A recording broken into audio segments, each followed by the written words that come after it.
get this. So it is 6:35 after listening to some awesome and inspiring Diana Ross. I think we're ready to get started with Social Housing 101. So let me go ahead and get us to our visuals here. Excellent.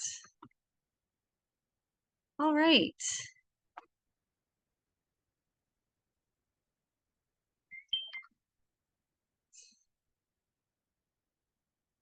Excellent. So thank you again for joining us for Social Housing 101, Thursday, July 11th, in a very sweltering summer. Like most of the country, it's pretty hot outside. This is brought to you by a number of organizations. I'm the SGV lead organizer for LA Forward Institute, and I'm joined by Carmina from ACT LA, who will introduce herself in a minute. This is also brought to you by Healing and Justice Center, Housing Now, San Gabriel Valley Community Land Trust, and San Gabriel Valley Tenants Alliance. So we're very excited to have you here on this very important topic. So a real brief rundown of our agenda for this evening. We'll do a quick welcome. I unfortunately won't be joined tonight by Godfrey Plata. He is in another event supporting another group of our awesome volunteers with LA Forward. So it'll just be me from LA Forward. But then we'll do an overview of social housing. We've got Ray Wong from Housing Now, who's going to talk to us about the 1 Million Homes campaign. April Williams, who's a West Covina tenant. She's also in the LA Forward housing cohort. She will be joining us. I think she's having a little tech trouble that I'll be assisting her with in a minute. But she's going to talk with us about sort of a real world scenario, real situation where social housing could very well be an answer for her, at least. We're joined by Connie Tamkin to talk to us about the role of community land trusts in social housing. And we're also joined by Jorge Rivera from Healing and Justice Center, who's doing a lot of really interesting work, not just on tenant rights and support, but also healing work, and some interesting ways to build relationships to go in on housing with friends, family, or neighbors. And then we'll take your questions. Very eager to hear from you and your thoughts on what we're sharing with you. And then, of course, a shameless plug for upcoming LA Forward events. So again, welcome. I'm Allison Henry. I'm the San Gabriel Valley lead organizer. I'm based in Pasadena. I have a lot of experience with housing and tenants' rights and organizing. I've helped write the successful Measure H in Pasadena, the Pasadena Rent Control Measure. I currently serve on the Rental Housing Board. And I get to work with other communities east of Los Angeles. We live in the shadow of the city of Los Angeles and all of the wonderful organizing that folks have done there. But there are a lot of cities outside of Los Angeles that really need help with their organizing, with the people doing that work, and just support with that. But also, if any of you are from any of these small cities, some of the mentalities are a little dated, to say the least. I'm usually joined in many of our events by Godfrey Plata. So in the picture there, it's Godfrey Plata, the deputy director, and in the back is David Levitas, the executive director of LA Forward Institute. We are a C3 and C4 organization. Tonight's event is nonpartisan education around social housing.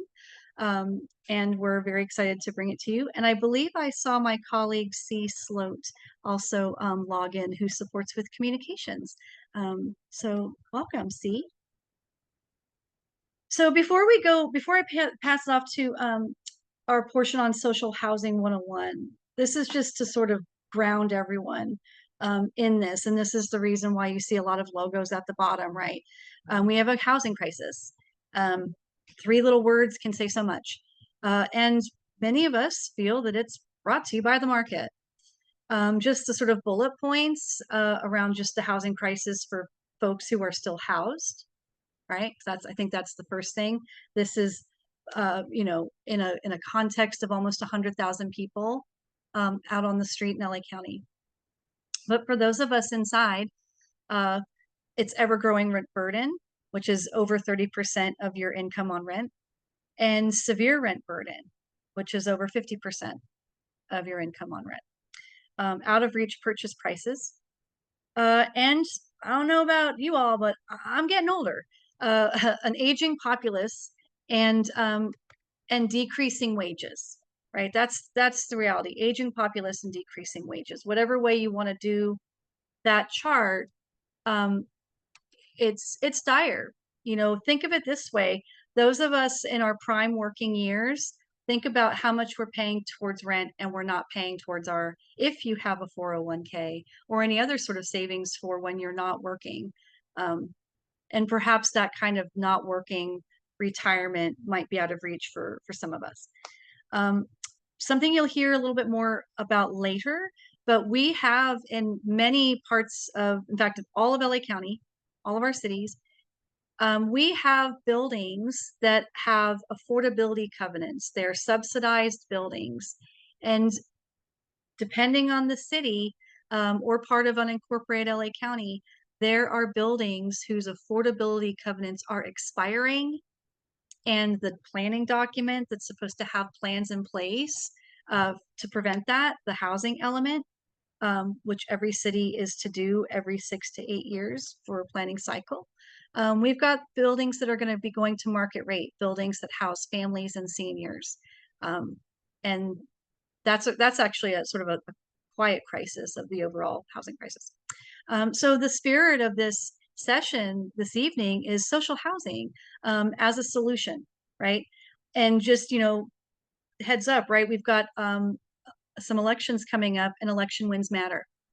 We're going to hear a little bit about Measure ULA in the city of Los Angeles, which was a win, very exciting. Social housing is going to be a component of that win. And, you know, we've got the upcoming County Measure A, which is to not only swap out expiring County Measure H funds to support homelessness, but Measure A actually goes a little further. It's a slight increase in our county sales tax, but it goes further to hit what I would call all three of the P's. Measure A is going to help with homelessness prevention, housing production, and preservation. Hopefully with buildings with expiring covenants. But also Measure A is looking to fund things through the agency of La Casa, like tenant right to counsel. So more to come. But at this point, I see that April has joined us, and I would like April, if you're able to, lead us in this icebreaker, if you will. Really curious to see people's responses in the chat. April, may I pass it to you? Yes.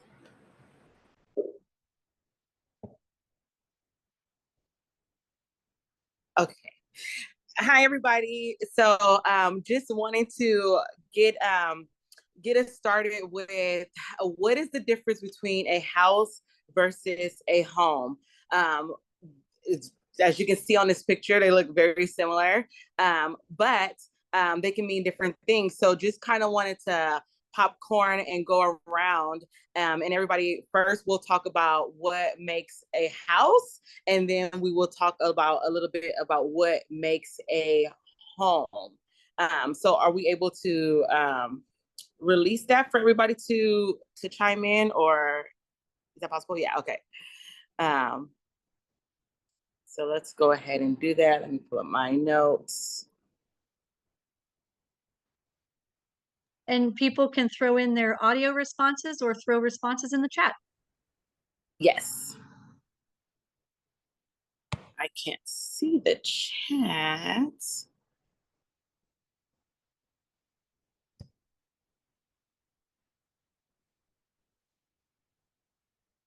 Can I say something? Yes. Yeah, well, when I read that, I think of a home is where your family is at and where you receive support. And then a house is just a shelter. Right. Right. So I see, it's very wonderful. Victor saying a house is a home. House is a building that can be a shelter from Adam. It's a physical place. It can a home a house can be bought or sold. A house is a dwelling. A home is a building, and so more so like the house being that physical structure. And then when we think about home, what comes to mind when you guys hear the word home? When you say, okay, I'm going to my house or I'm home. What are some of those things? We can throw it in the chat, or you guys can take yourself off mute and talk through what that looks like for a home. I say home is a safe place. What are some other things that we see? Let me see if I can go into the chat. So a home applies to, a home is when adding meaning, you feel safe, can be a place where a person feels at ease. There's memories there. What are some other things that you guys would like to jump on and share, either in a chat or out loud? A home has an emotional investment from Brianna. Brianna, thank you for that. Anybody else? Yeah, it can be my messy self at home. So no filters, authentically you when you're at home. Some of the things I wrote down for home can be a place where a person feels at ease, not necessarily a house, reflects on personal memories and relationship, a sense of identity. A house kind of seems insecure and temporary, yes. So it can be bought, it can be sold, a house can, yeah. So thank you guys for sharing that. So those are some of the things that we want to think about as we go through this teaching, is the meaning of a house, the meaning of a home, and then what does that look like within your community, within your safe place. Thank you, Allison. Awesome. Thanks, April. And we'll be hearing more from April a little bit later in the session. So thank you again. Thank you. So with that, I will pass it to Carmina Calderon Santos. We're very honored to have her here to walk us through this really important part of the presentation. And Carmina is with ACT LA. Carmina, take it away. Hi, y'all. Can you hear me? Okay, cool. I have the fan blowing at me right now, so I'm just wondering if it interferes with the mic. Okay, so just checking. Thanks, Allison. Hi, everybody. I am Carmina Calderon Santos. I am the Campaigns and Outreach Manager at ACT LA. ACT LA is a coalition of 46 organizations focusing on housing and transit justice. ACT LA, among other organizations and legal partners, were the ones that wrote Measure ULA that was passed in the city of LA. And our staff and allies and organizers and community members were the ones that were out on the streets, knocking on doors, collecting signatures, and getting out the vote to pass Measure ULA, which we'll talk about shortly. ACT LA also did this push Measure ULA and continues to also push for equitable land use policies at LA Metro. Speaking of Metro, we advocate and organize for better transit in LA. We have 3 campaigns in order to achieve that. That's Fairless Transit, better bus service, and divesting from policing to invest in care-based models of safety. We do this because we know that most transit-dependent people in Los Angeles are also renters, and mobility and access to housing are part of our human rights. Next slide, please. So what is a commodity? And this is an open question to the audience here. Does anybody want to take a stab at what a commodity is?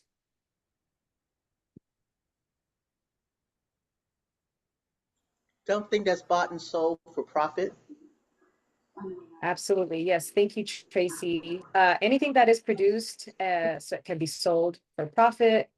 In the stage in capitalism in which we're in, that's almost everything. Everything has been commodified, including our housing. I saw an article recently that Gen Z is now splurging on groceries or that it's a luxury item. And I'm like, no, no, we are not, groceries are not a luxury item. Access to food and green space, all of those things have been commodified, but those are actual needs, we should be thinking of them as rights to food, safety, all of those things. In any case, one of those things is housing. And we'll pass on to the next slide, please. So what happens when housing becomes a commodity? What happens is that a small group of wealthy people control most of the housing and they rent it out or sell it to make profits. And as we've seen, the prices of housing have gone up and our wages, for the most part, have remained the same. And this impacts everybody, right? This shows up in, poor housing conditions, evictions, landlord harassment, threats of foreclosure, and serious debt. Next slide, please. So what happens if we decommodify housing? We create housing that is not for profit and is people-centered. We know that we cannot continue to exist within the confines of what we have now. And that is why we are trying to envision something for the future. Next slide. Right now, over 2/3 of Los Angeles rentals are owned by large landlords. And we know that this is, after the repercussions of the 2008, right? 67% of all rental property in LA is owned by large landlords, and these are like 5 or more units. And 75% of tenants in LA are living in buildings owned by investment vehicles or large landlords. And then 55% of all multifamily units are owned by corporate entities. They're sad statistics, y'all. Next slide, please. So what is our vision? Before I dive into what social housing is, I want to talk about our vision for the future. And our vision serves as our North Star, where our destination of where we want to be. I want to add that this vision came about through a series of asambleas or assemblies with community organizations and their community members. Does anyone want to support me in reading the vision out loud?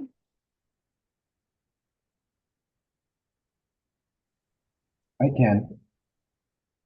Yes, please go ahead. Our vision. Everyone in Los Angeles will have access to housing that meets their needs in a safe and healthy environment and with access to economic, social, and cultural resources. The home is carefully planned in its quality, design, amenities, and size. Residents have control and decision-making power over their housing, can exercise self-determination, and build a community through collective ownership of their homes and land. Everyone will have equal access to live in this neighborhood of their choice. Families can choose to stay in their homes as long as they want, and future generations have the option to continue living in the same neighborhoods where their families live. Thank you, Mateo. Doesn't that sound like a beautiful future? While this was being read out loud, did anyone start thinking about how this could be possible? Yes, I would hope so. So let's dive into some of the ways we plan on getting there. Next slide, please. So as I mentioned earlier, we passed Measure ULA, or the mansion tax, in November 2022 in the city of LA by housing advocates. This measure is a one-time transfer tax on any properties sold in LA over $5 million. And this one-time tax will raise an estimated $900 million a year to reduce homelessness, make housing more affordable, and protect low-income seniors from losing their homes. ULA wants to invest in innovative solutions, creating housing faster and at a lower cost than what has been done before. And it will provide housing for people living on the streets, and sends emergency assistance to low-income seniors in danger of becoming homeless, and provides legal aid to renters. ULA has been implemented with a strong citizen oversight committee, independent from politicians. And this oversight committee has experts on housing.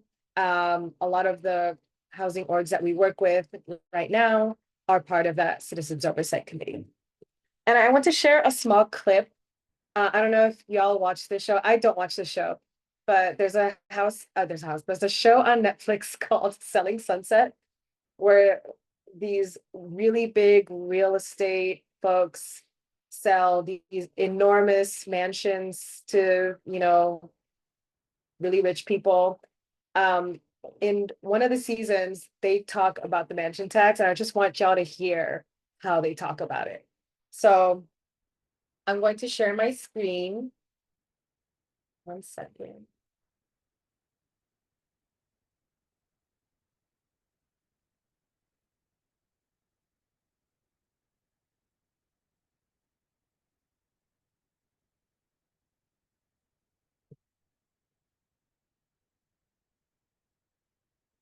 See, give me 1 second. I'm tech issues here.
Carmina, we can't hear the sound. I don't know if you want to relaunch it. We'll give you a minute. Sometimes videos are kind of finicky over Zoom.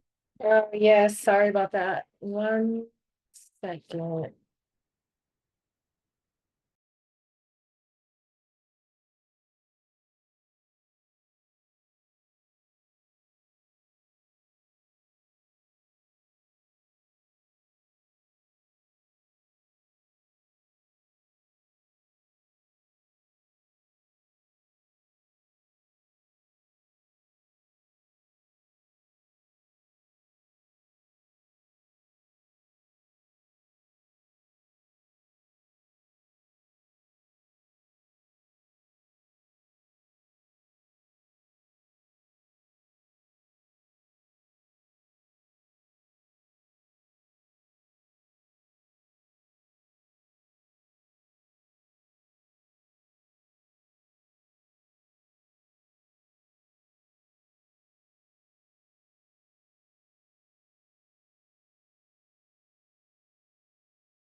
Sorry, y'all. We might have to scrap this section because my laptop is acting up and is not There have been detecting some the comments microphone. in the chat, Carmina, about like copyright issues being the reason for, yeah, Oh, I but see.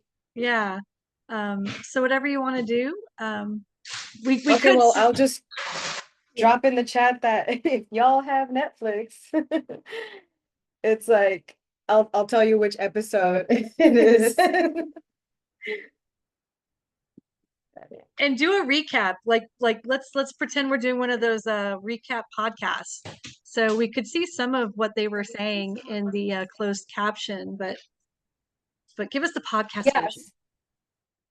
So in that 1 minute, they actually are just these big real estate folks have just come back from vacation, and they realize that Measure ULA has passed, and they're talking about that it's such a detriment to their business about convincing people to buy while having to convince them to also pay that additional tax. And so, oh, it's just this is just, I don't know how many millions that woman said. I think this house is 24 million. And they're like, oh, it's little. The way they're talking about it is so like blasé, and that it's just like it's not that crazy, but it's gonna be hard. It's gonna really weed out the bad realtors from the best ones who can convince people to really pay that money. Essentially, I guess that's what I got, like, in a nutshell. But the way they talk about it is like this big, crazy blow to the market that it's going to be. Well, thank you for putting the link in the chat. People can watch it at their leisure. Is the subtitle of that episode Tears of Rich People? No, I wish. No, it's called it's called The Real Estate Apocalypse, which is even better. Yeah, it's called The Real Estate Apocalypse. It's like season 1, I mean, episode 1 of like season 3, I believe. Something like that. I'll put it in the chat. But yeah, we'll continue. Thanks so much for trying to be a good sports about getting to watch that. I'll drop it in the chat. I think I have the, oh yes, season 7, episode 1. And it's just like minute and that one.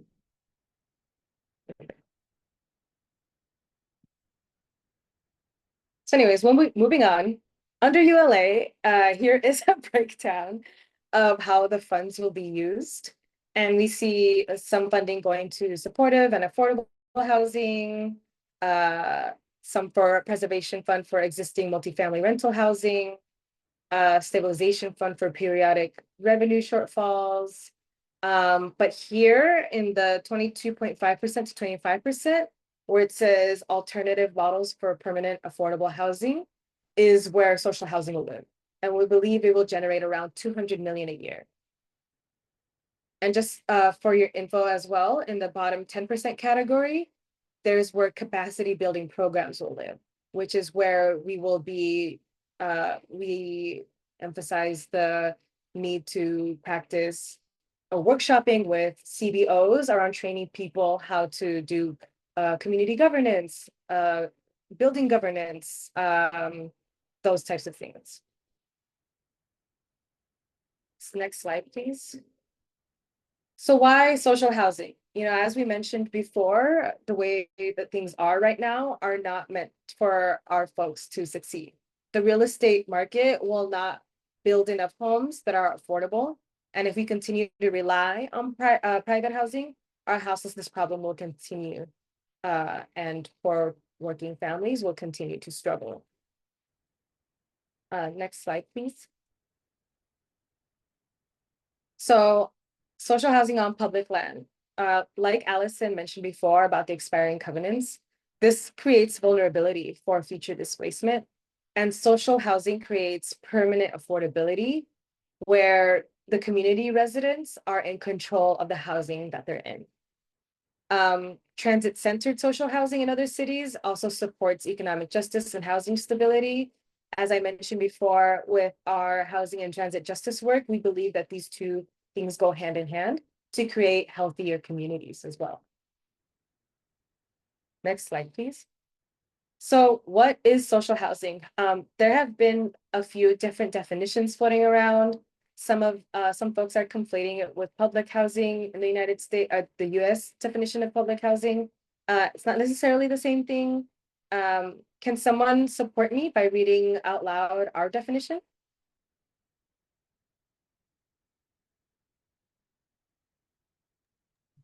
I can I read it. can. Oh, go ahead. Oh, okay, sorry. Housing that is publicly funded, publicly owned, or collectively owned by its tenants or community-led organizations. The government can provide public land or lease existing buildings to community-led organizations to develop and manage housing directly. all benefiting local renters and residents in need of stable homes. Doesn't that sound great? Thank you so much. Who read the definition?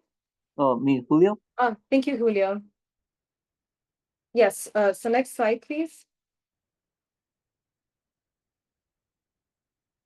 So social housing means that this types of housing will be affordable forever and will create pathways for renters to own their homes, and tenants will be empowered and trained to manage their own housing and not have to fight with landlords. Social housing will accommodate a variety of incomes and prioritizing the lowest incomes. Additionally, social housing can provide tenants with a pathway to homeownership through cooperative housing and community land trusts. Next slide, please. And so there's the examples of social housing exist in other parts of the world. Some of the images here are examples of social housing in Vienna, Austria. I'm gonna drop a YouTube video in the chat for you to watch when you have some time. It really kind of breaks down how social housing works in Vienna, and some data points to uplift is that every year about 7,000 affordable units are built. And Vienna has been building these types of housing since the 1920s. So they've been doing this for 100 years now. So we're at the beginning stages here. And so we got to plant these seeds for the future, right?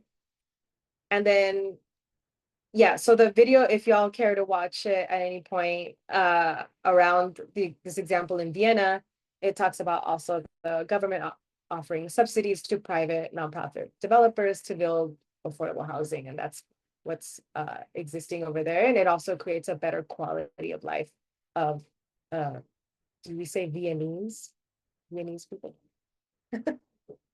Yeah, and I think that's it for me. I'll pass it back to Allison, or do I pass it to Ray?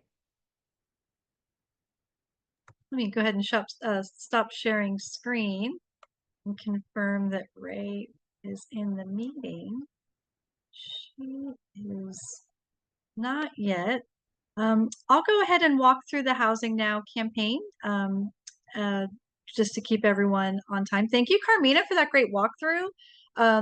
We'll take questions at the end, so make sure you take a note of any questions that you did have. So just to keep us on track here, I'll go ahead and walk through the Housing Now campaign and the campaign ask for all of us. As some of you may or may not know, Housing Now is a statewide coalition of housing organizations, advocates, even individuals. It's one of the few coalition spaces that allows individuals to come to the meetings. And Housing Now does a lot of really great work, really at the state level. And then they're also just a really good networking space, or what I would call like a support space for groups to connect throughout the state. And Reverend Ray is not only a brilliant organizer, but a good friend, and a very busy person. But she's the senior organizer with Housing Now. And if she's not able to join us throughout the presentation, we can put anyone in touch with her if need be. So we wanted to talk with you about the 1 Million Homes campaign that Housing Now is very excited to launch. This is a call to action, big call to action, in calling on all of our current and actually future elected officials to create, right, to build. The goal is 1.2 million. We'd happily take more new affordable homes. We know that we're short of homes, and there's a lot of discussion about what does that mean? Does that mean that we are short of the structures, or that the current structures are being used for, say, short-term letting, etc.? Well, both, right? We know that we do need new homes. But this would also include, this call to action would also include an expansion of social housing. Oh, and here is Reverend Ray now. So let me admit her in. Give her a moment to connect the audio. Welcome, Ray. When you're ready, I'll let you introduce yourself. I had just started on the call to action. So when you're ready, you can take it from here and you just tell me when to advance the slides. Welcome. Thank you so Thank much you. for joining us. So sorry, I got distracted by feeding my children dinner and wasn't watching the time. I'm so sorry for, I'm so embarrassed. Anyway, they're eating dinner now. Well, thank you so much. Yes, if you want to move forward with the slides, we are really excited about this Million Homes campaign because what it does is it expands our opportunity to finally see social housing here in the state in the same way that we are expanding this here in the city and county of Los Angeles with the work that you all are engaged in and many of our partners are engaged in here in Los Angeles. We are also actively working on expanding social housing in the state. I'm happy to report last year we passed Bill SB, Senate Bill 555, which is a social housing study bill, to be able to see how we can expand social housing in the state and what that would entail. But what we have recognized is that we still don't have the mechanisms or the funding source to actually see what it would require or what it needs to be able to expand this into the social housing we need. So we are calling upon our electeds, both our current electeds as well as our future electeds, including our the future gubernatorial candidate who will be running for office as Governor Newsom is ending his term in 2026, to really meet the needs of our communities. And so we are calling upon them to create the 1.2 million new affordable homes that does with an emphasis on expanding social housing. You can go to the next slide. What we do know here in the state is that, and I don't really need to go deeply into this because this is information that you all are already aware of, which is that California has the least affordable housing in the United States. More than a third of our households cannot afford the rent and cannot afford housing. We continue to have persistent housing struggles, particularly for those who are already on the margins because of systemic racism and classism, both in our housing finance system and land use. And in particular, those, again, like I said, on the margins because of persistent racism, tribal communities, immigrants, young folks, our elders, our seniors are all are disproportionately impacted by our housing crisis. And we do know that the way to solve our homelessness crisis is by actually meeting the affordable housing that we need in the state. Next slide, please. And so in 2022, Governor Newsom directed HCD to conduct a report on exactly how much affordable housing we need in the state. And we have found that we need 1.2 million specifically affordable homes for very low income households. You'll see this number here, 643,000, as well as 385,000 low income households by 2030. So if we are able to meet this number, we can actually address the housing crisis that we have. And so we know how many homes we need, which is amazing. We have a number. We know how to get there. Next slide. And so we have this target. We know we need 1.2 to meet the crisis, particularly for those who are most at need here in our state by 2030. But what we also know is that currently, up till now, it's 2024, we've only met 12% of the funding of what is needed to meet our goals, 12%. And this is by 2030. We are far behind our goals. I'll also let you all know that recently our legislature, together with Governor Newsom, decided to cut $1 billion of our general funds that normally goes towards housing and homelessness in this moment. And so for next year, for the 2025 budget year, even though we know that housing remains one of the top concerns of our voters and of residents in California. Next slide. So the goals of our 1 million home campaign is to build momentum around this call for the state to actually fulfill this promise of 1 million affordable homes by 2030. The state has put out this report, says that we need to build these homes, that we need to get these homes, and yet they haven't done much towards that, as you can hear, with only funding 12% so far. So we need to call upon them and call them accountable to what they've promised and what they know that we need. We know that we collectively need, right? That these are our leaders. So it is our challenge to take on and our solution that we can have and create together.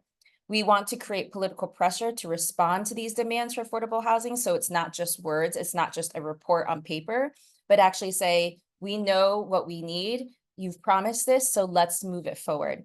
And we also want to strengthen our collective housing justice movement together to fight for the thing that we need. And we all have decided we need this. So what's the opportunity? This is a big election year. I don't know how many of you are aware. You've been turning on the news, opening your front door. I mean, everybody, mother and their mother and their dog, knows that this is a very big election year for the state and for our country.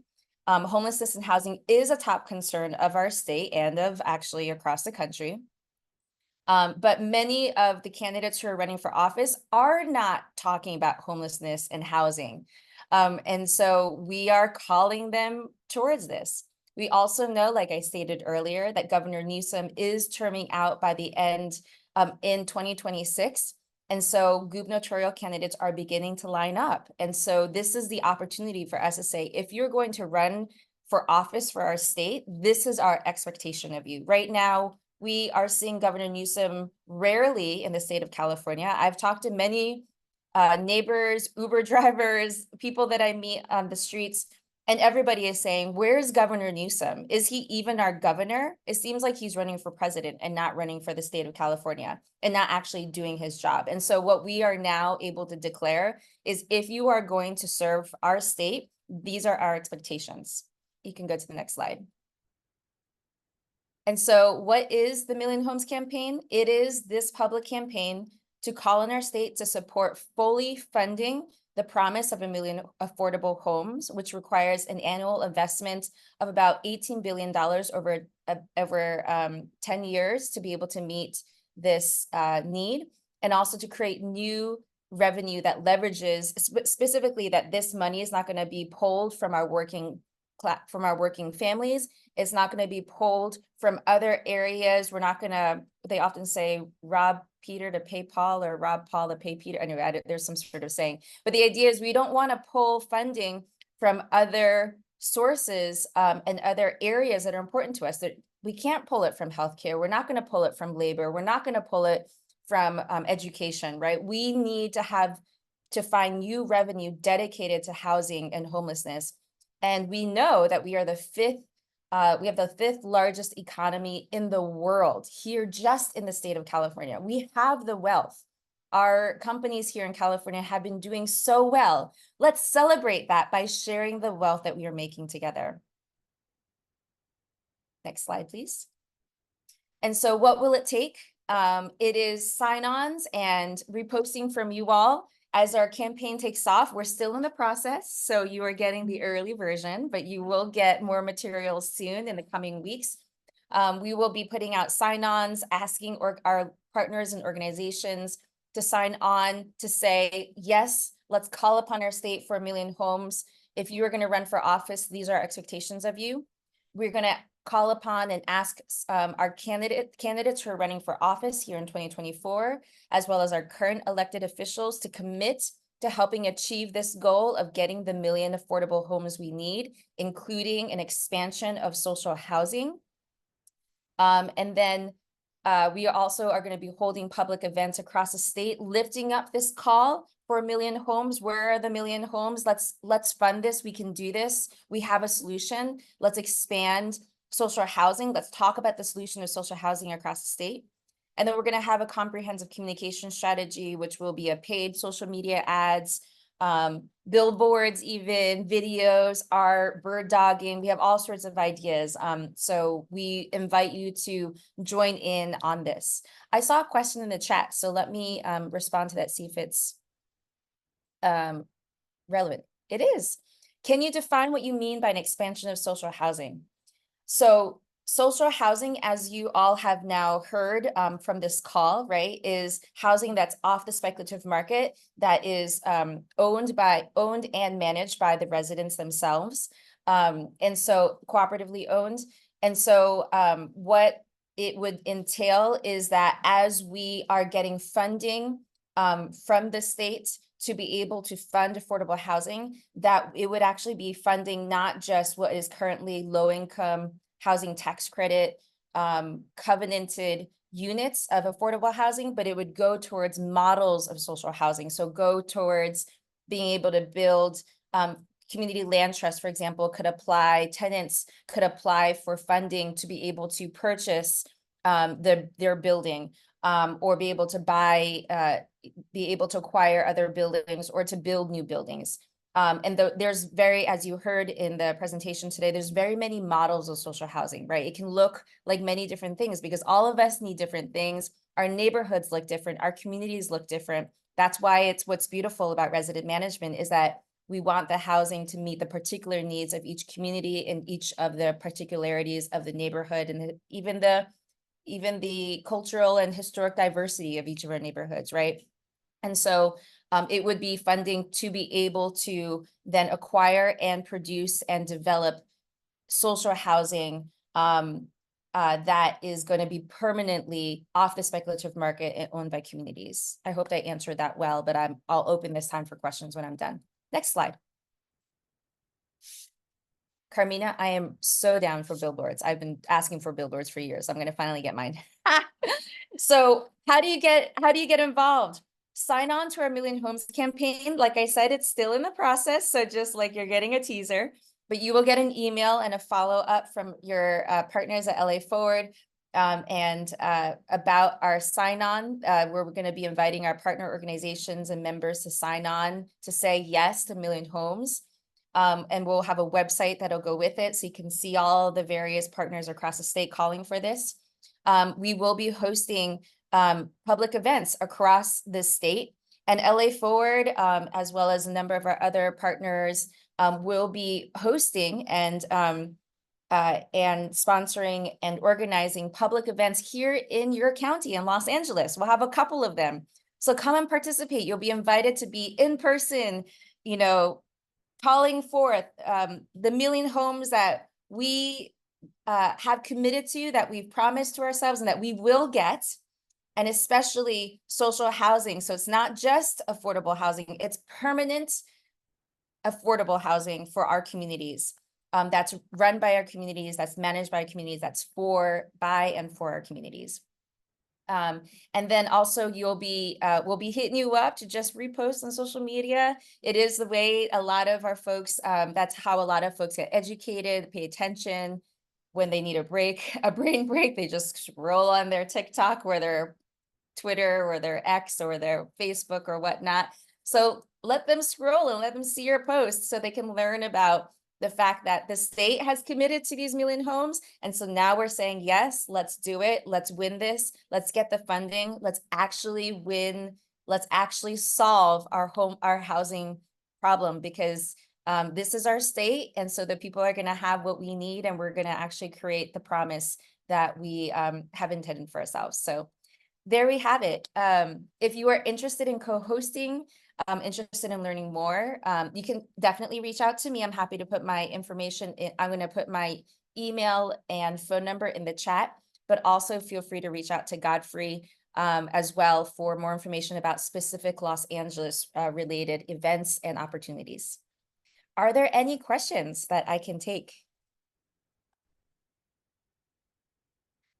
Jay asked, how many of the Million Homes would be a model of social housing? I don't have the answer to that right now. This campaign is really focused on getting the monies. And so these are things that we're going to need to work out as we move forward. While we are fighting, we know that this is going to be a couple years for us to get the funding. So while we're doing that, we're also we know that we need to build the infrastructure in our state to be able to support a large expansion of social housing. And so we're doing that at the same time. And that work is being done through the SB 555 social housing study bill implementation work that we're doing. So you'll be hearing a bit about that as well over the next couple of months. So that's in the works. The more that we are able to get our communities to participate in these community events, in the advocacy of social housing, as we're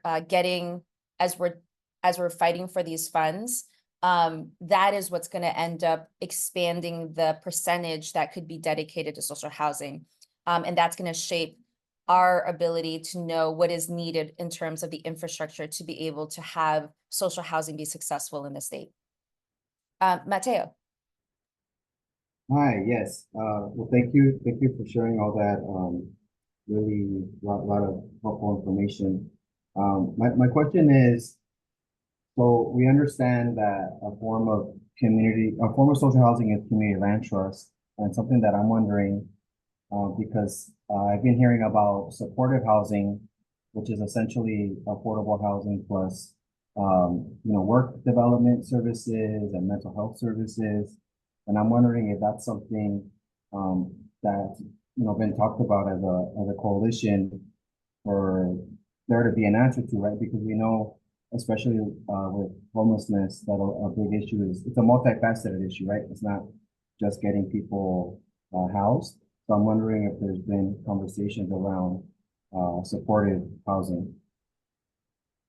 That's a really great question, Mateo. Because social housing is really dedicated to being resident managed and resident run and resident developed, what that means is that we get to participate in the kind of housing that we need for our communities. And so what's unique and really special about social housing, right, is that, like, for me, I'm a single parent with young children. So a housing that I would need would be housing that would entail maybe like a playground, right? A safe place where my kids could play, maybe a little doggy area where my dog can use the bathroom, right? Things like that, right? So in the same way, like in another community, maybe it's needing to provide more mental health services. Maybe in another community, it's to provide a senior center. And so that, I would say, is sort of integrated into how we think about social housing. I will say that social housing is different than permanent supportive housing, PSHs, which are right now being developed for particularly to support unhoused folks transitioning from being unhoused to having housing. One of the pushbacks or challenges that I've heard from unhoused organizers and neighbors is that that these PSHs, these permanent supportive housing models, are not always. Some of them are like, some people have good experiences of them, but it seems to be the case in my experience that a number of folks don't have great experiences because they don't actually have resident management. There's so many rules that don't allow for the kind of support and the diverse kinds of support that people who are struggling also with addiction or mental health situations, that they can get the kind of support that they need. And so I would say that I'm sort of answering your question in multiple ways, but on one hand, I should just be clear that we're not advocating for permanent supportive housing, because that's a different model of housing. We are advocating for social housing, which again is housing off the permanently off the speculative market and managed by residents. And because it's managed by residents, it allows for then that kind of choice and opportunity to then develop the kind of social supports that's necessary for the communities that live in those types of housing. I hope I answered your question well enough. I don't know if you have a response or if that answers your question, Mateo. No, yeah, that was helpful to know. Thank you. Yeah. I think I saw another hand, or.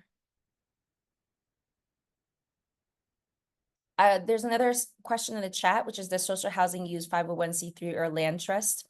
If so, who controls the board of directors since they become the governing board over tenants? So there is not one model of social housing. There are diverse models of social housing right now. That is, again, the uniqueness of social housing. That also makes it challenging, I think, for people to comprehend that.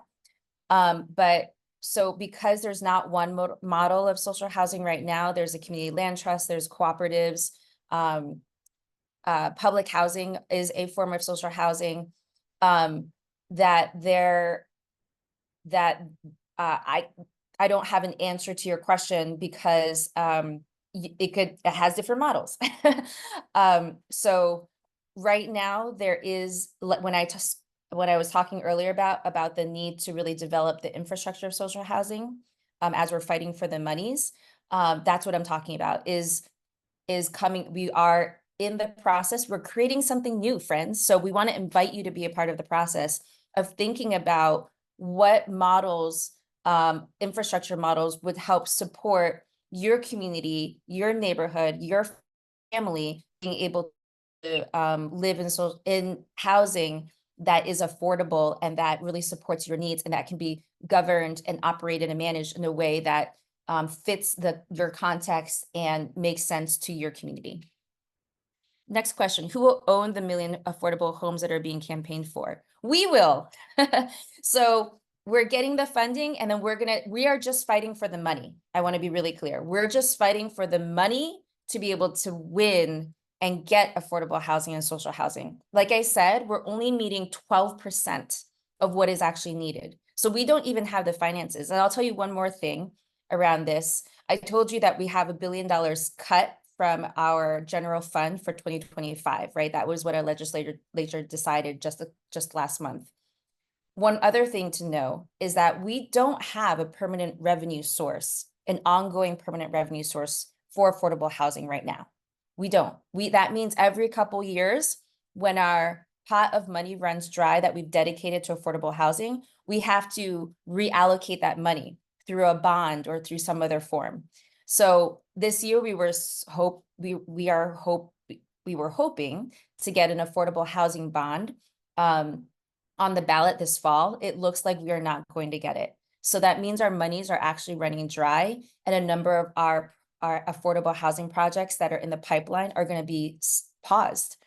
And so this is kind of how bad it is. And this is why we are fighting so hard to get the money. We know that you could be a politician elected and talk your pants off about how you believe in housing, but if you don't show me the money, I don't care what you're saying. So that's what we are calling for. We're fighting for the money. We're just being laser focused on fighting for the money. Meanwhile, we are working on the ground to build models of social housing. That's what you're doing in Los Angeles now. You have an amazing community land trust movement happening in Los Angeles. You've got Measure ULA helping build that work and seeing that work flourish. And also at the same time, we have SB 555, which is that social housing study bill, where we're looking into the policy, we're looking into what is needed to actually have the right infrastructure set for social housing to expand, not just in LA, but across the state, right? So put all these pieces together, that's how we're building it. There's no one magic bullet. So don't think of this 1 million homes campaign as like, it's going to solve it all. We're doing this as a collective. That's what you're a part of. That's why you heard about Measure ULA and the work you're doing. That's why you're hearing about the 1 million homes campaign, because we are building it together. And that's what honestly is kind of beautiful. It might be scary that we're moving into new territory, but for me, it's exciting because we get to be a part of building something new and we get to own it. And that's like literally own it. That's pretty amazing. I don't know if I'm taking more time than I should. So I think there's a question around there's a number of questions here. Allison, what are we doing? How are we doing on time? So we are a little bit over. What I would like to do is move us, if we could do some more questions at the end. We do have a few more speakers that want to share their ideas. And our future speakers include someone talking about community land trusts. Are you able, Ray, to stay on till 8 o'clock? Yes. Yeah. Excellent. Yeah. And I'll Excellent. answer questions by chat as well. So I'll start. Excellent. That's Okay. great. Thank you. So very exciting campaign. We're going to keep the enthusiasm going. Our next speaker, you had actually heard from her a little bit earlier, April Williams. I'm going to turn it over to April with some more inspiration and dreaming in color. Take it away, April. Awesome. And so, yes, this is all just so wonderful. Just hearing all the possibilities and just thinking through a lot of the things and hearing a lot of the things, it really hits home. So, but before I get into all that, if you can go to the next slide, that would be great.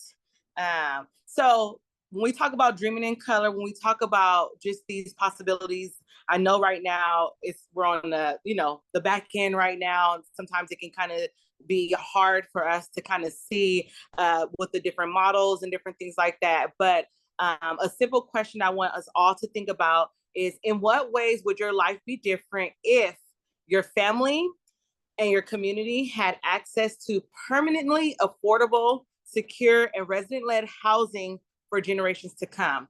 And so there's no timeline, there's no movement, just thinking about that stability. And what ways would your life be different? How would you be operating now?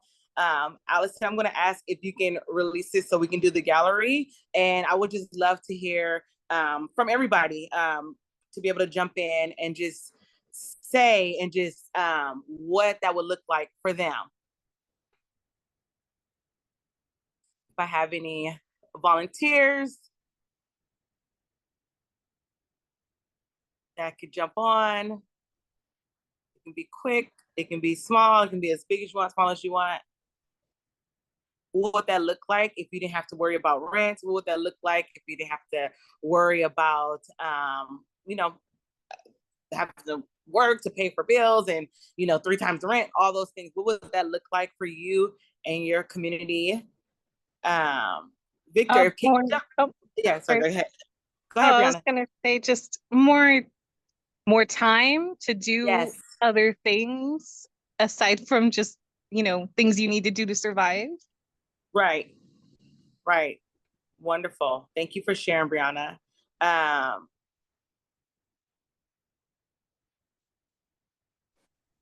could breathe and I could serve. Breathe and serve.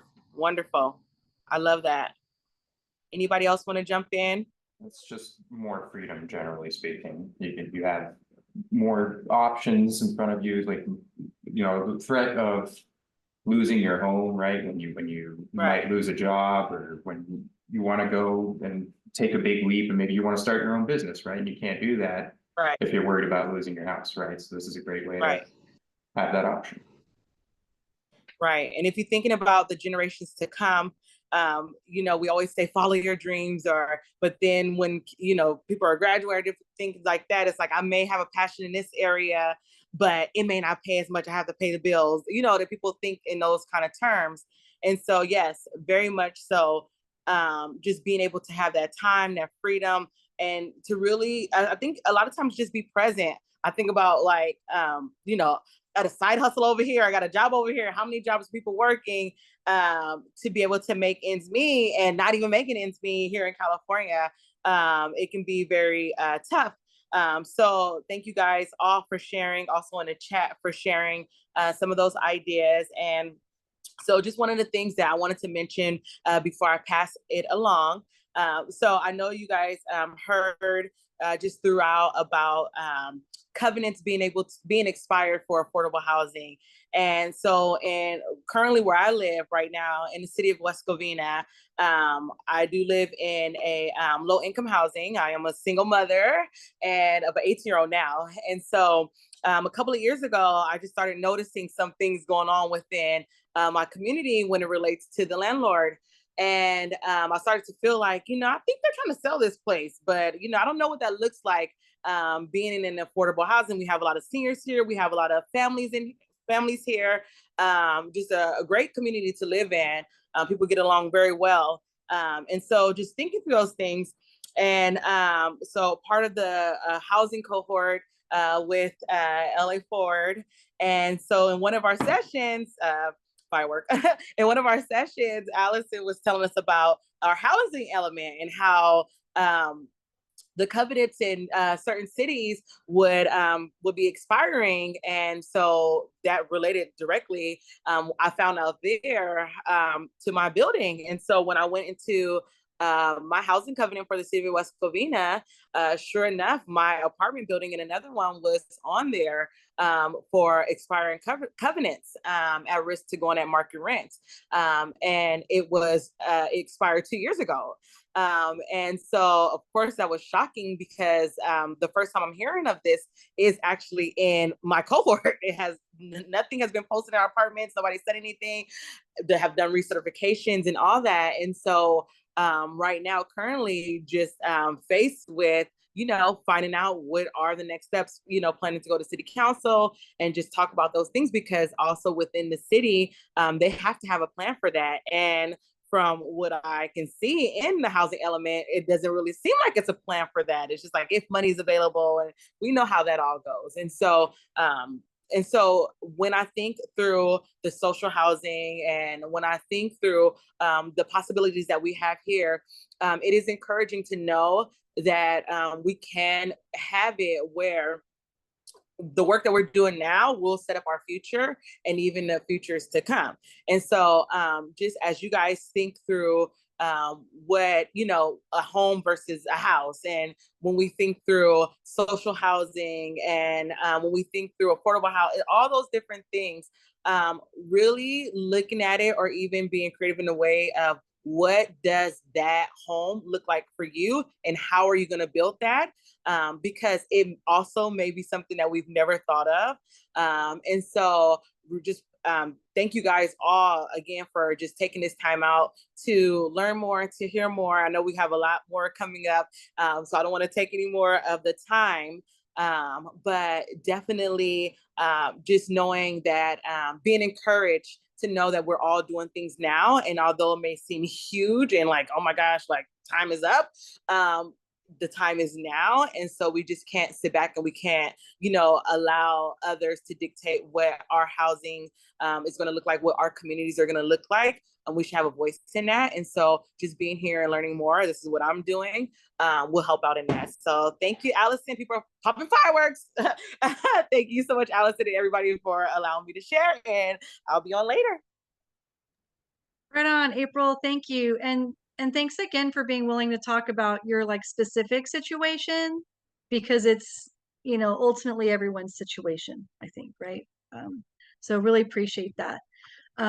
Excellent. So our next speaker that I'd like to pass the quick talk torch to is Connie Tamkin, who is the co-founder of the San Gabriel Valley Community Land Trust.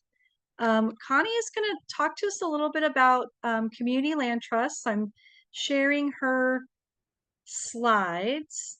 So Connie, knowing we want to be a little bit cognizant of time, I'm going to share these, but you just tell me which ones to advance to, and take it away. All right. Well, good evening, everybody. It's very exciting to hear this collective work that we're all trying to do. The San Gabriel Valley Community Land Trust is a new emerging community land trust to serve the 31 communities here in San Gabriel Valley as one of the ways, as a solution. Next slide, please.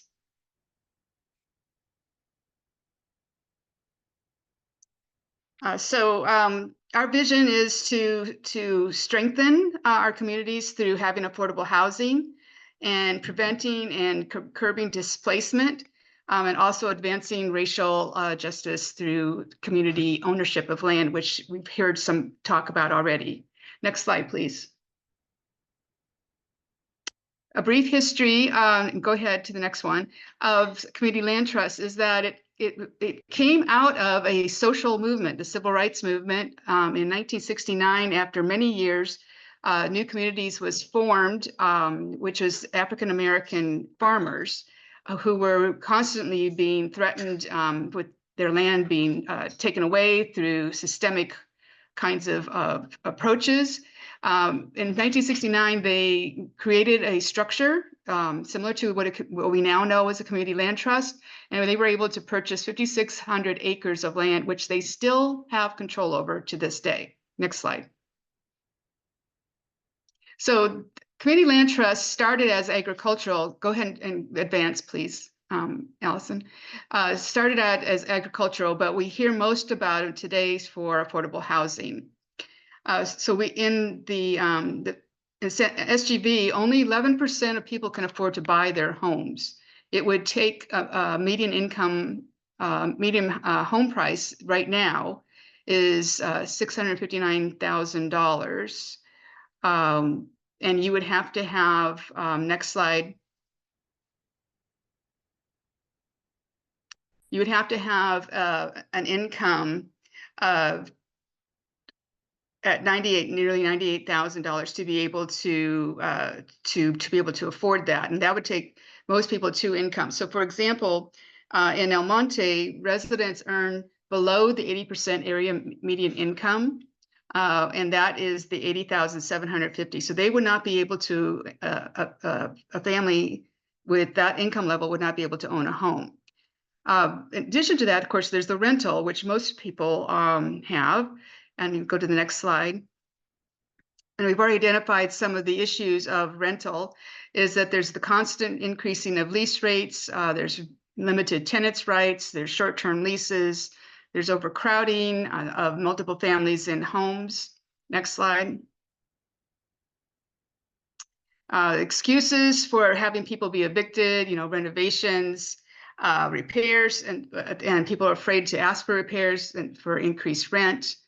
There's, as someone else noted earlier in our presentation tonight, I think it was like 55% of the housing stock is corporately owned, and there's pressure to increase rents, and there's the predatory purchase of all housing units out there.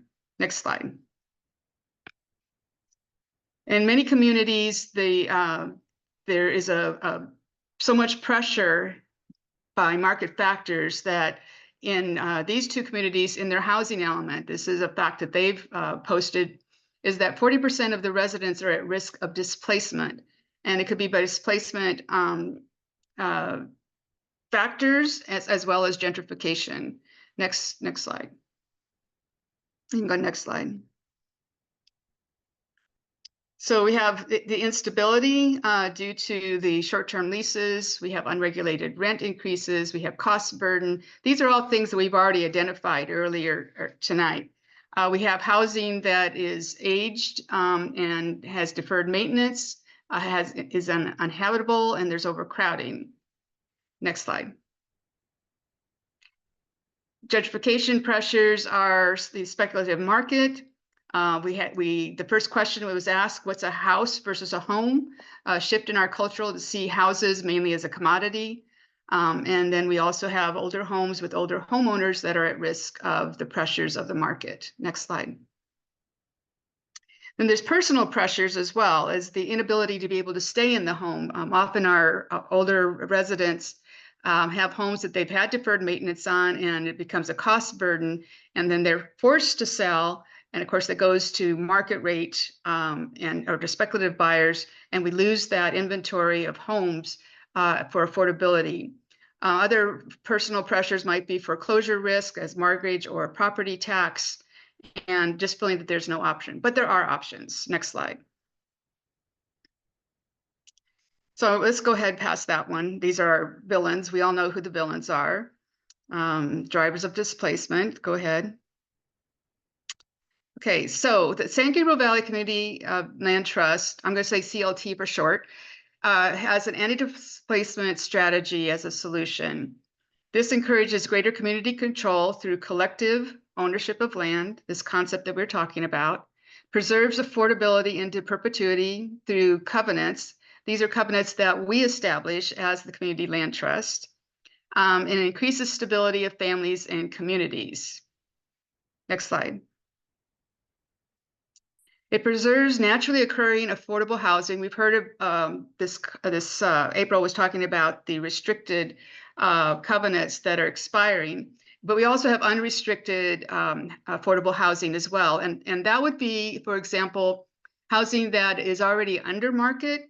And if it was able to be captured from going into the speculative market, you could keep it as affordable housing. Okay, next slide. Okay, and who benefits? Well, everybody benefits. The households earning between 38% AMI. So right now, that would equate to, at the low end, $33,000 up to $80,750 for two income earners. That's AMI is area median income. That is set by HUD, Housing Urban Development, and it's by regions. So this is a Los Angeles County figure that I'm showing here. So the residents, it's geared to that particular segment of people. Next slide, please. Well-being of children staying in school. We know that displacement of people is that everybody gets disrupted, and it particularly harms children in their educational process. It also puts stress on families. You know, there's longer commute time. And when we're able to keep people in place, the whole family benefits. Those who are older can stay in their homes and they can age in place. There's way too many scenarios of people having to sell. And I know of one story in Baldwin Park where an 83-year-old woman, widow, she had to sell her home because it was in disrepair and she couldn't afford to or couldn't get loans to have it fixed. And so where she now, after all these years of being in that community, she's now living out in Victorville. So she's been ripped out of her community after all these years. So, you know, keeping community whole is part of that vision of anti-displacement and stabilizing of communities and families and housing. Next slide. Which is the next point, the whole fabric of the community stays intact. You live in and near where people work. You know, communities, I think it was Ray who said, you know, historic communities, ethnic communities, you know, to keep that fabric together as people desire to have it that way, without having speculative purchasers disrupt and tear apart the fabric of community. Next slide. And it is a land justice issue. When we don't have control of the land and it's on the market, we no longer have control of its affordability. So having properties held in a community land trust, which is a 501c3, it's a nonprofit that holds land for the benefit of the community, whether it's for housing, community gardens, someone mentioned earlier, another use like parks, whatever the community needs can be held within that. It is the way it operates is through a board of directors represented by the community, and it is a democratic process of voting. So it is, again, community controlled. Next slide. Who's needed? Next slide. We all are. Community at large invested in the vision. We've all been talking about this. We need to all be engaged in this. Allies and activists, we're all allies. We're all activists. Anybody who's on this webinar tonight, you're in that category already. There's the intersection of community concerns. So I was talking earlier about the educational concern. With COVID, we know about health concerns and housing. There's these intersections of other issues in our society that intersect with homes. We have those who are actually in the properties that would be in a community land trust, renters or homeowners. We need them, their voices, obviously. We need the faith communities.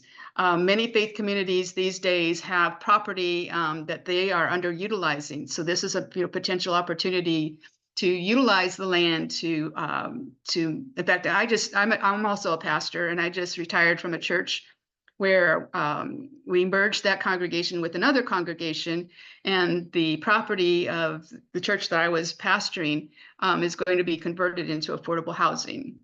So, you know, utilizing the land for public good and for the community. And businesses also have a role to play. When I advocated for housing elements, what I'd say to folks is that, you know, you really want your workers living in your city, in your community. You want your firefighters, you want your police, you want your teachers, you want your staff to be community, because that's what creates community. Not having somebody live out in San Bernardino County, having to drive in because they can't afford to live here in LA County or San Gabriel Valley. Next slide. So that's the end of my presentation. If you want to know more, you can go info at San Gabriel Valley CLT, or to me personally, Connie at San Gabriel Valley, or Sam, who I thought was going to be on the call. I didn't see him tonight, but Sam is one of our board members. We're happy to talk more with anybody to find out more about CLTs, how they work, and how we can get involved in your community. Thank you. Thanks, Allison. Yeah, thank you, Connie. I think it's really exciting that we've got a community land trust effort in the San Gabriel Valley. So thank you very much for sharing. Our next speaker, who I'm going to give a few minutes to, Jorge Rivera. Jorge and I are co-founders of the San Gabriel Valley Tenants Alliance, but Jorge is also a co-founder of the Healing and Justice Center. I'm going to share a slide, but if you'd prefer to have us on gallery, Jorge, that we can do that too. But just wanted to give you a few minutes to talk about the healing part of housing, because it was also brought up around governance, right? So take it away. Yes, absolutely. Thank you so much, Allison, and thanks to all the wonderful speakers. It's great to be here with you all tonight. So I've been a tenant organizer for over 10 years. And in the work that I did, I noticed that there was in the organizing community and in the advocacy community, there's a lot of burnout because the work that we do is very emotionally laborious and heavy. And if we don't take care of ourselves, then we burn out, and then we're no good to nobody. So and then also the community that I work with, all the communities that I worked with, they also come to the table with a lot of trauma and stress and things of that nature, and it's really difficult to organize people when they have so much on top of their plates, and also coming in with all of this sort of like emotional heaviness as well. So this is why we formed the Healing and Justice Center, because we wanted to combine advocacy and organizing with healing and wellness practices so that we can sustain ourselves for the long term. We believe that this is a marathon, not a sprint, and we have to take care of ourselves and each other while we're advocating for more justice and more affordability and things of that nature. And then when we're talking about all of these different housing models, such as cooperative housing, social housing, community land trust, things of this nature, is like these are people coming together to build relationships and make decisions. And in that process, there's going to be a lot of different perspectives, a lot of different experiences, and inevitably there's going to be conflict. And so how do we, if we don't have the tools and the practices to be able to regulate ourselves, to be able to have empathy and compassion and listen to each other, then it's just gonna make the process that much harder. So we really believe that we need to infuse healing and wellness practices in our work and not have it be some other thing that we do after a 40, 50, 60-hour work week, right? It's something that we need to do while we're doing the work. And as a tenant organizer, I also, just for full transparency, I hold a real estate license, and I got my real estate license a couple of years ago. I did real estate before I did community organizing. But I believe that there's opportunities even in the current real estate sort of like market to be able to develop cooperative housing and cooperative home ownership. So for example, right now, the Federal Housing Administration, FHA, allows for a home buyer to purchase up to 4 units. And if we get, for example, 4 families to come in together and purchase that 4-unit building and then build a cooperative around it, and maybe even in partnership with, for example, a community land trust to help maintain the land to be affordable for perpetuity, then these are ways that we can use the current system to try to get land ownership back in the hands of the community and out of the speculative market, right? And for example, just this last year, California passed AB 1033, which is now allowing local municipalities to develop ordinances to sell additional dwelling units as a condo, as a separate property. And what this does is if for example, if we're able to sell ADUs, which are going to be, again, far less in value than the principal residence, that's going to start to lower home prices, because home prices are dependent on the recent sales in the local community, right? So if ADUs get sold more frequently at lower prices, that's going to start to lower the overall, the median housing price in that community as well. So these are their, so I consider myself a radical realtor, and there's actually several of us that believe in rent control, believe in social housing, believe in these things. And like part of my charge holding this real estate license is to gather these real estate agents together to start to challenge the California Association of Realtors and the National Association of Realtors and their mindset that housing needs to be a commodity. I believe housing for all. And so I'll stop there because I know we're running short on time, but thank you so much, very much for the time. Right on, Jorge. Appreciate you sharing that, additional information. Oh, and I know we're out of, sorry, bear with me. I'm going to actually stop sharing while I get lost in my own slideshow presentation. This is the time for additional questions. We have all of our speakers still with us, and most of you still with us. So thanks again. Would love to open it up to our attendees for additional questions, thoughts, responses to everything that you've heard tonight.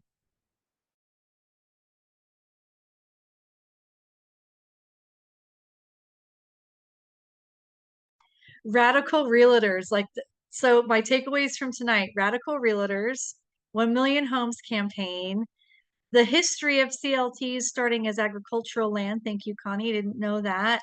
And that April's going to be a real force to be reckoned with in West Covina, for sure. And Carmina lifting it for ACT LA with all this social housing. Yeah, Emily, give us your question or feedback. This was so helpful. Thank you. Wonderful overview. I'm wondering if we could spend a little time just so that we can all have a vision in our heads to imagine, talking about what some models of social housing might look like. If you had a wish list, if someone gave you $10 million tomorrow to work on this, what would you do? And if I can ask just with a personal preference, I'd love to hear particularly around how you think social housing might be part of the answer for what we're seeing in LA with a really rapid increase in the number of older adults facing housing insecurity.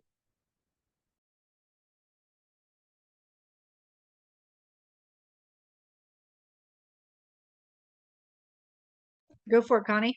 Okay, so social housing is a sort of an umbrella construct with a number of ways in which to achieve that. With the community land trust model and having seniors be part of the people we want to keep in community, is that there's two kinds of issues. There's those who are being priced out of their homes, and that's and we have some housing that's called senior affordable housing that's being developed. But there's another approach, which would be the CLT approach, is to try to capture that housing and keeping them in place, and so they can age in place, and that house can be still available as equity for them. But it would have an affordability covenant, and the covenant is to the community, is that in the future, when they do need to sell their home, is that it will be at under market so that somebody else can then also own that home as affordable. So it's kind of and there's probably other approaches too, but there are a variety of ways in which to address that question.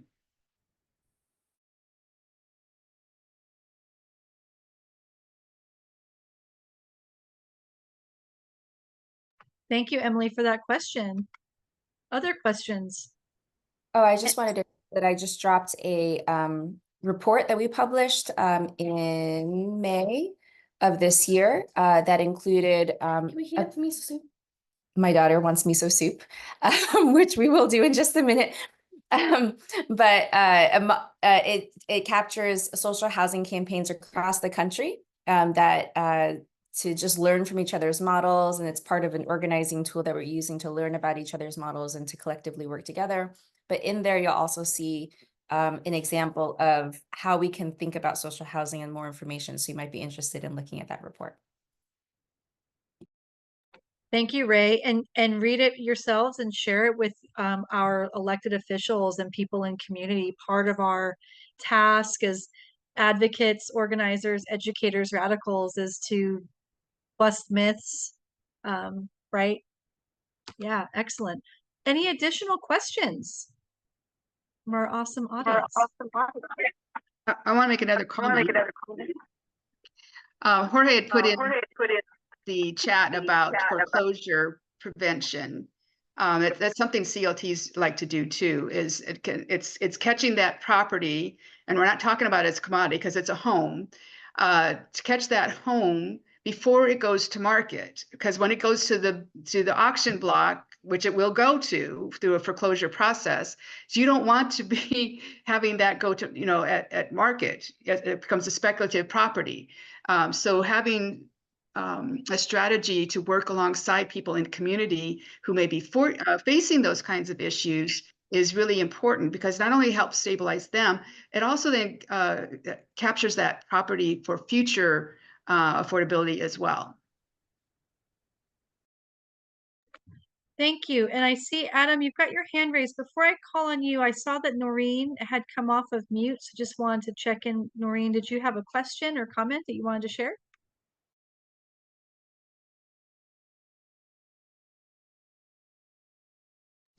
My apologies, I'm in a store.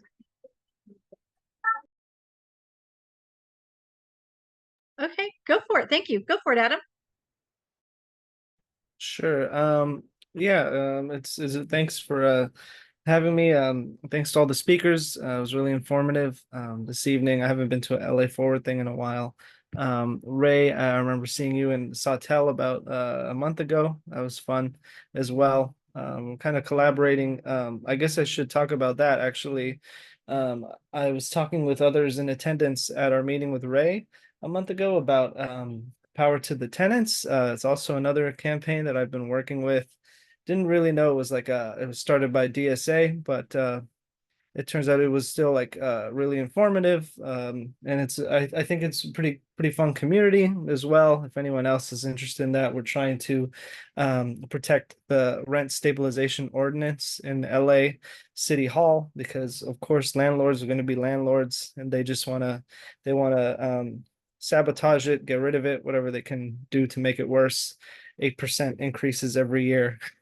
We were also trying to think of ways to do some work with the state ballots. I know we were planning to try and work on removing Article 34, which kind of bans public housing in California, although that has kind of been delayed and put on hold till like next election.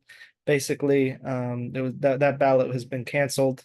But like I said, I'm only asking this, like, what do you think of these issues? I'm only asking because I'll leave like a link in the chat to the LA RSO campaign. Joining other groups, even if it's like DSA, tenants group, has been fun. A big community. We just had a big family barbecue like a few days ago.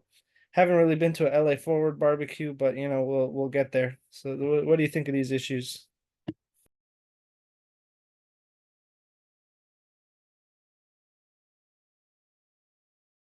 I'll say like my thoughts, but I'll open up to the panelists. I mean, a lot of these policies that we want in our cities, county, and state rely on democracy. And if people aren't able to stay in place with policies like rent stabilization, just cause eviction protection, aggressive enforcement of these policies, then I'm not sure how we're able to leverage our tenant majority cities, of which there are many. Right? So, I mean, I think of RSO and Just Cause and all these tenant protections as not only like what I've just stated, tenant protections, but I also think of them as democracy protections.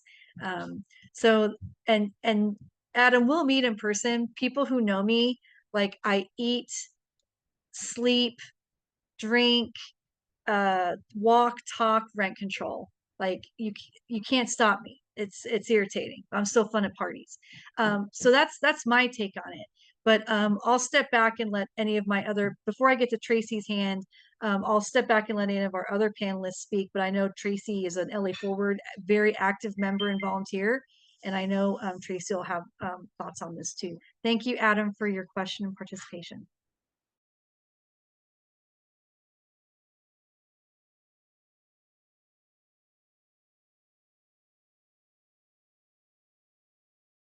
I'm excited to hear what Tracy's going to say. Tracy, do it. You've got a following and an audience, and welcome. Well, hi y'all. First of all, thank you for putting this together. You guys are amazing, and I know a lot of you are volunteers, so that makes it even more amazing that you guys do what you do. But my whole thing about community housing is I've been unhoused. I'm currently dealing with, I'm going to be 58 years old. What's today's date? In 10 days, I will be 58 years old. And I would think at 58 and my wife being 70, we will be okay where we live. And we were until the woman who owned our house passed away suddenly. And her son inherited the home, raised our rent $1,600 a month. Now, an additional $1,600 a month. Now, everybody's like, and to his thinking, because our rent was $2,200, which was a month, which was an incredible blessing for a 3-bedroom home in Encino. And to raise it $1,600 a month, he still thinks it's a deal because, of course, we know that he could get much more. But the problem is, basically my wife and I are both on fixed incomes, and now my wife has been diagnosed with cancer. So right now, I'm pretty much the sole breadwinner in the home. And so when I think of community housing, I have this dream, and I don't know if Tressa Pope is still, I name checked you, sis, if you're still in. But because of the way I think, she's like, when people say, what you would do if you win the lottery? Tressa one day said, I wonder what Tracy would do if she won lotto. And so there's this plot of land that has been vacant in LA. I grew up in South LA. It's on Crenshaw and Obama. And it was this huge, vibrant shopping center back in the day.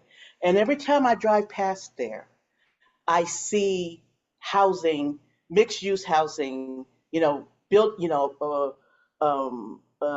businesses on one level and apartments on the other level, and then townhouses. I see community centers. I see it all within that. What I see is, places for entrepreneurship. I see the things that we put into our communities. If people, like I said, if I own something like this, those businesses on the first floor would be rent free for a year, to give people the opportunities to be entrepreneurs and not have to worry about rent, to have people be able to not rent but own. I see these things, and I know these things can be done. Like you guys said at the beginning of the presentation, we have the 5th largest economy in the damn world, not the country, but the world, and yet people are hungry, people are unhoused, and and I like the idea, like I said, that since Governor Newsom is doing his best to run for governor, for president, he doesn't give a damn about California anymore. And I'm going to say it out loud. I don't care if he ever hears me, because he's checked out. He has officially checked out. He knows he's going to be gone in 2026. And so this is why we need the idea of talking to people who are running for office, who are attempting to run for governor, and get them in the loop, because we have people power. We have the power to change, But if people are so busy trying, robbing Peter to pay Paul to rob Peter again, they don't have time to invest time into writing to their elected officials or anything like that. So it's up to us, and exhausting as it is, to educate people on their rights and not to give up and to fight the good fight. That's all I have to say. Thanks, Tracy. Just being cognizant of the time, I'm going to do my shameless LA Forward plug for future events, because there's some pretty big things happening in the county. So first, I want to thank all the speakers that are left with us: Ray, Connie, Jorge, April. Carmina's had to log off, but she did a wonderful job of the overview of social housing and looking at what does decommodification look like. And this is actually the first part of a multi-part teach-in, because this is a big concept. And what's also really exciting is to start to see like the thing in real, right? The thing in real life, the thing in real time.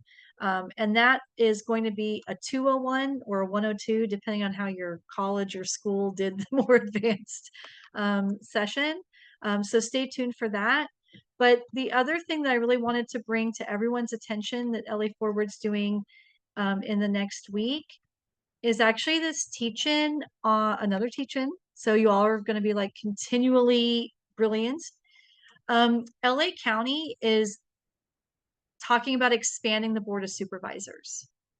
This is a big deal. This would be a charter amendment, the county's constitution, and it's a big deal. I'm from the 90s, so I'll say BFD. We're doing a teach-in on Monday at 6 o'clock. I've put the link here on the screen. I'll also send it out after this meeting, so you'll all have it.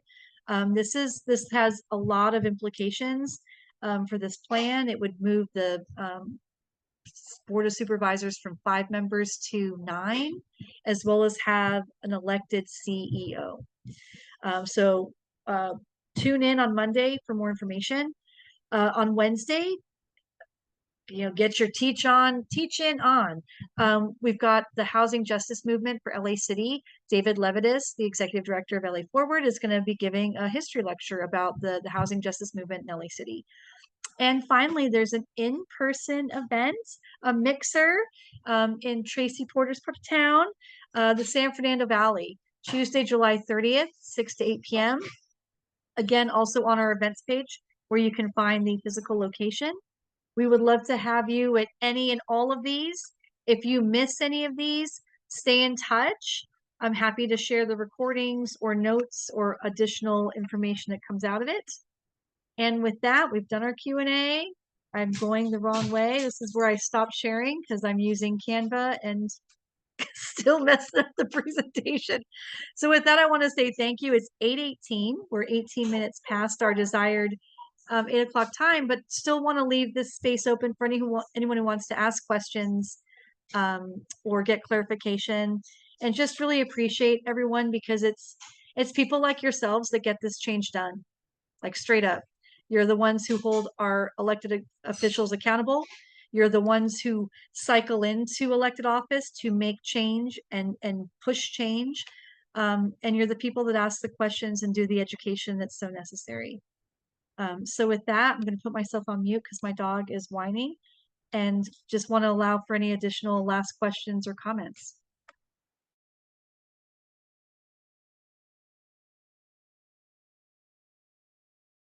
All right.